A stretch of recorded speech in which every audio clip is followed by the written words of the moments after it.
Hi, my name is George Robinson. I am a product designer on the LeadHoots team, and in this video I'm just going to run over the process of creating a new campaign. Now this will be a little bit longer than some of the other videos because I'm going to explain some of the kind of concepts, the key core decisions that need to be made when running any campaign, irrespective of the software, or even if you do use software or not. But typically when making a decision about lead generation, you have to first of all determine the demographic of the type of audience that you want to target. And when it comes to social media, to some extent, it's made a little bit easier for us by the fact that each of those main social media accounts that I've got listed here, LinkedIn, Facebook, and Twitter, each have their own strengths and weaknesses depending on what it is you're trying to achieve. If you're targeting business owners, then you're most likely going to want to use LinkedIn as a starting point. Facebook has strengths as well, but not so much for business. It tends to do better for a domestic audience, B2C audience.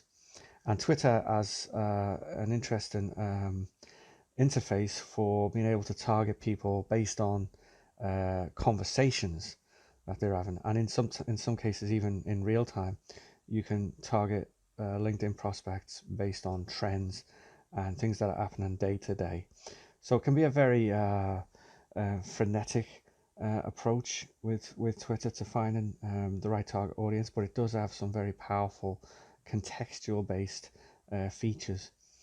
But in our previous video, we added Liz Matthews as a LinkedIn account uh, user, and so that already to some extent presupposes that we're going to be targeting business owners. But even though we've already made a decision by using LinkedIn, there is still quite a lot of other decisions that we need to make. And so to get to that point, we need to double click on Liz Matthews, and you can see that we are presented with a schedules manager form. And then we click new campaign, and you can see the only thing we can do at this stage is create a prospect list. Everything follows this order more or less. Even though we don't have to use all of these schedules, we do have to follow the process of creating a prospect list. If I click on that, we're given another form to fill in, and we don't have to worry too much about all these other fields. It's really this search string that's important to us at this stage. So what is a search string? Well, if you look at any of the platforms that we're going to be included in our that are included in our social media mix, you'll see they all have a concept of a search, and all of them produce a search string. So if I on LinkedIn select Managing Director, you can see it's dynamically creating this link. If I do the same on Facebook, if I put in Managing Director, you can see it's done something similar. And if I do the same in Twitter,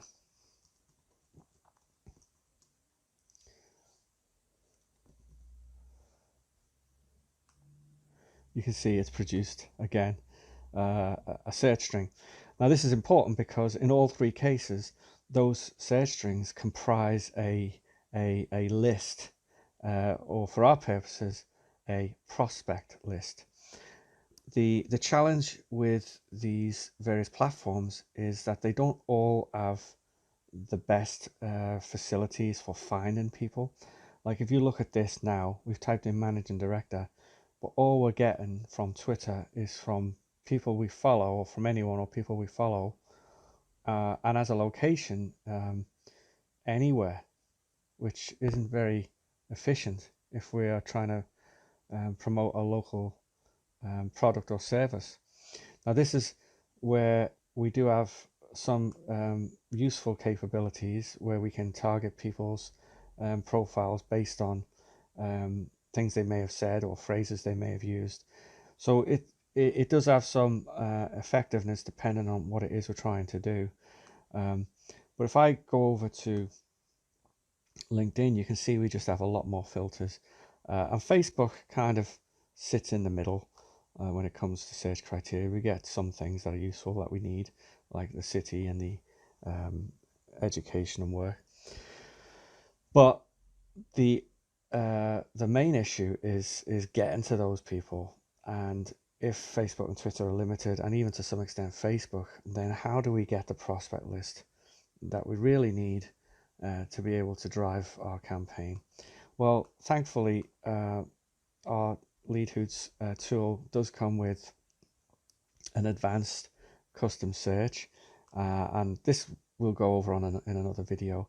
But with this particular tool, we have access to all of the data for all of the major platforms, and we even extend the range of those fields by providing fields that are not even in any of those three platforms, like gender, age range, salary, and experience.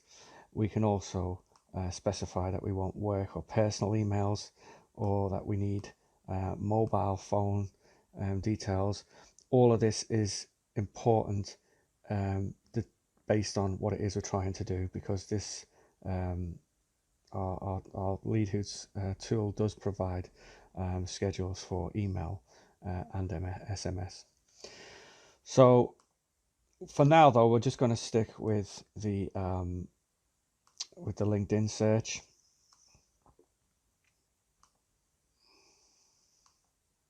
We want to add managing director.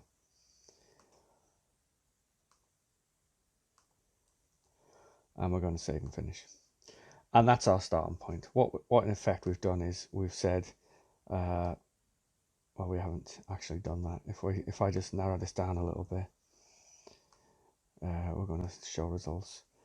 We're effectively saying, by virtue of this string, we want those 711 prospects to be targeted as part of our campaign. So we're going to replace that and save again. And now if I click the new schedule button, which has changed, previously it was new campaign, now it's new schedule, you can see that now we've got more options than what we had before. And now this is an important decision we've got to make. If we're keen to target people on the platform of our choice, we are probably going to want to invite them as a next step to connect with us in some way. The terminology is different depending on the platform, but if it's LinkedIn, it's to connect. If it's Facebook, it's to follow, and Twitter's to follow. Now, you might not want to do that. You might already have quite a strong following or a strong grouping of connections on the platform of your choice, and you might therefore want to just target those directly. Again, this is an important decision. If you want a fresh and new audience as part of your ongoing social media mix, then you'll probably want to invite new people. If you want to target existing people, if you've got a strong pool of connections where there's already some loyalty, then you can just go straight to the follow first schedule. If I click on that, you can see it's quite a bit of criteria that you will need to fill in, so that we're not sending them messages that we've already sent them, or we don't want to have to send our first connections repeated messages. So there's quite a bit of criteria that allows us to iron that out more effectively. What we're going to do, though, is we're going to follow a more traditional route. We're going to invite new people to connect, and you can see in each case, whenever we create a new schedule, we're presented with a pop-up that requires us to provide some information. I'm just going to explain what some of this is. I will go into more detail in other videos, but all of these schedules, they have the same criteria for the days you want to actually have these schedules initiate these engagements, the amount of maximum invites we want to use in a given day, and the time period or the time frame that we want those actions to take place. In this case, we're saying we want 20 invites, traditional invites, to go out through the platform of our choice between the days Monday to Friday and 9 till 5. Now this is essential if we want to send more than 20 invitations a day. Many of you will already know that LinkedIn has a limitation on how many invitations you can make in a given week. and 100 a week isn't really enough for our purposes. But because our software is going to be using our own data and we have access to those email addresses, we can do bulk invites through email. I don't know if you know this, but LinkedIn has a feature in which you can import invitations through email addresses if you have them. The challenge with most people is they don't tend to have them available, but our software does. Now we're not going to actually send a message with our invitation. We're going to invite people to engage with us, but we're not going to use a message for that. And that's just because we've learned over the years that sometimes using a message before we've had a chance to get to know the prospect a little better is a little bit better. Sometimes has a negative or adverse effect. So we're just going to click save. Now you can see we've got two schedules in our campaign, and we're going to collect our prospect list, and then we're going to invite them to connect. And the third natural step is to send a follow-up message when they do connect. Now, assuming they've already connected, we're going to obviously at this stage we would be putting something a bit more substantive into our call to action. If you're a recruitment company, it could be a job description, job advert. But depending on what you want to do, this is where you will be open through your engagement, your call to action, to get a favorable response. And again, you can see it's the same kind of criteria that we had in the invite. We're going to click save. So now we could stop this, we could close this, and as long as this is running, which it is, and assuming that the account's been paid for, the license is there, the subscription's been added, that would now proceed to run through those steps in the same order that we've got them here. However, we mentioned before that through our own advanced search facility, we also have the ability to collect the email addresses and the mobile phone numbers for those prospects. And having the ability to follow up with a different platform or different media is very powerful, because the more touch points we have with a prospect, the more compelling it is. And it also gives the prospect a feeling that we've taken time on their profile on LinkedIn.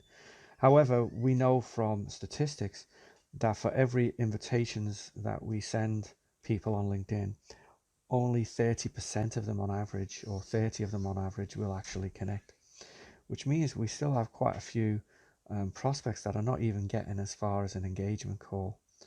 So being able to include additional schedules like email, SMS, or WhatsApp really takes our lead generation to the next level. So for example, let's assume we've sent 100 invitations on Monday, but only 30 of them connected with us. That means 30 of them on Tuesday will get a follow-up message. But what do we do about the other 70? Well, we can create an email schedule, and similarly to other schedules, we have the ability to send them a message based on a decision that we make based on the outcome of the previous step. So for example, if in the previous step somebody did receive a follow-up message but they didn't respond, then we can have the software send them an email only if the follow-up message was sent. However, we might say send them a follow-up message even if they did respond or didn't respond, regardless. So we can have a custom message for each one of these scenarios, and it will always pick the most favorable one first, which is in this order. Now I'm going to save this, even though there isn't anything there. You would want to make sure there's a message in there, by the way, and a subject. Now we could take that even further by adding SMS to the mix. And like the email, we have similar criteria that will allow us to decide whether to send an SMS or not. Now, the benefit of SMS is we know that there's a really high acceptance rate of people that receive SMS messages. 94% of people that receive an SMS message read it. And so again, this is just another way to ensure that our lead generation efforts are reaching the people that we know are the right people, because we've already determined that from our very first step when we created our prospect list. But we need to make sure they know through these different mediums what it is we want to do, what our intention is for getting in touch with them. And so once we've integrated our email and SMS, which we have to do, we do have to integrate those, we are then able to have the software run in this same order and send them a follow-up message through LinkedIn or Facebook or Twitter, and then supplement that with an email message or an SMS message, or WhatsApp if we choose to use WhatsApp. Now we might decide we don't want to use a platform at all, and that's fine. We might decide that we want to just collect our prospect list and kind of cut out the middleman and just send people emails and SMS messages, which is fine. You don't have to rely on a social media platform at all to do that. But there are benefits in using social media, because we also organically grow our user base as we're collecting and inviting those prospects to join with us. So there are benefits for using social media. There are benefits for just going directly with email and SMS. But again, we've decided to we've deliberately left the schedule choice up to the customer to decide what order and sequence they want to use these schedules in, so that they can have more flexibility depending on what it is they want to do. In the next video, what I'm going to do is I'm going to actually launch a campaign so that you can actually see you can see what it's doing. You know what to expect when you've set your own campaigns up. But I look forward to hearing back from anybody that's got any questions on the website. Please go to the website, and if you've got any questions, please go to the help and leave us a message, and we'll get right back to you.